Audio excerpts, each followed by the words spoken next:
ডুকলি এলাকার বিভিন্ন রাস্তাঘাটের বেহাল দশা এবং সাধারণ মানুষের যাতায়াতে নানাবিধ সমস্যার দ্রুত সমাধানের দাবিতে মহাকরণে চিফ ইঞ্জিনিয়ারের নিকট ডেপুটেশন প্রদান করে ডুকলি সিপিআইএম বিভাগীয় কমিটি।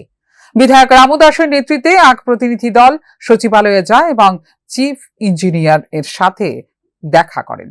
প্রতিনিধি দল আগরতলা সেন্ট্রাল রোড, বিভিন্ন রাস্তার দুরবস্থা সহ বর্ষাকালীন সময়ে এলাকার লোকেদের দুরবস্থার কথা তুলে ধরেন। ক্ষতিগ্রস্ত রাস্তা সংস্কার ও উন্নয়নের বিষয়ে দ্রুত পদক্ষেপ গ্রহণের দাবি জানানো হয়।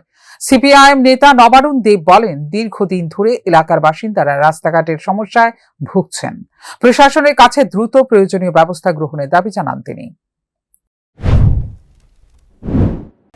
এই সেন্ট্রাল রোড এক্সটেনশনের দুপাশে যে মানুষগুলো বসবাস করে তাদের বাড়িঘরে জল উঠছে, ড্রেনের নেই, এবং যার ফলে নানা ধরনের সমস্যায় প্রতিদিন মানুষ ক্ষতিগ্রস্ত হচ্ছেন।